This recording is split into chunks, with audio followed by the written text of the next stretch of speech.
Nous avons été invités le 14 novembre par l'assurance maladie à participer à une première séance de négociation conventionnelle en vue d'un rééquilibrage financier de l'avenant numéro 11.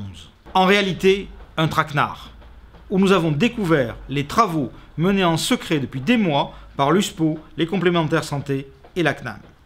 Pour donner le contexte, de janvier 2012 à fin 2016, la rémunération totale de l'officine, marge, honoraires, ROSP, remise générique, CICE, est passée de 6,4 milliards à 6,7 milliards.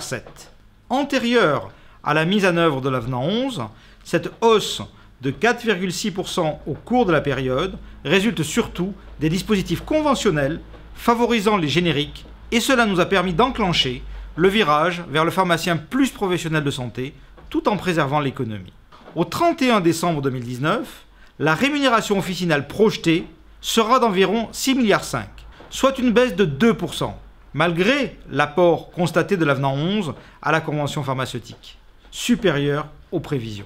Grâce, je le rappelle, à notre intervention, 148 millions d'euros supplémentaires ont été gagnés avec les honoraires liés à la dispensation des médicaments spécifiques par rapport à l'équilibre des paramètres de l'avenant 11. Mais malgré ce gain, le réseau des pharmacies d'officine aura perdu plus de 100 millions d'euros au bénéfice de l'assurance maladie. Sur ces chiffres, qui ne sont pas ceux de la FSPF, mais ceux de l'observatoire partagé entre les syndicats et la CNAM, on comprend la différence d'interprétation.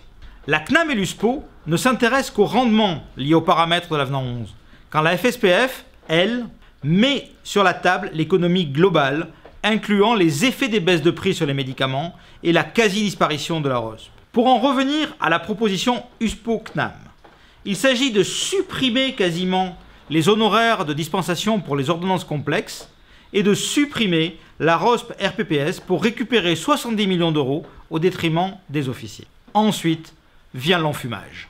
Pour habiller cette situation inédite, où un syndicat va signer la baisse de la cotation d'un acte, il nous est proposé de nous lancer dans une nouvelle négociation autour de la dispensation adaptée. Sauf que c'est lié au déploiement de la prescription électronique médicale, autrement dit, la Saint-Glingla. Ça nous promet aussi une usine à gaz, pour permettre aux pharmaciens d'être rémunérés d'une partie de ce qu'ils gagnent quand ils ne délivrent pas la quantité de médicaments ordonnés.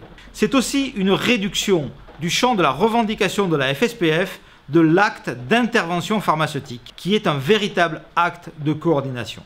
La profession a besoin de visibilité économique de moyen terme, afin de pouvoir faire face à l'accroissement des charges d'entreprise et de permettre à toutes les officines d'assurer l'ensemble des missions qui leur sont confiées. Et ce, alors que l'ONDAM a augmenté de plus de 8% depuis la signature de l'avenant numéro 11.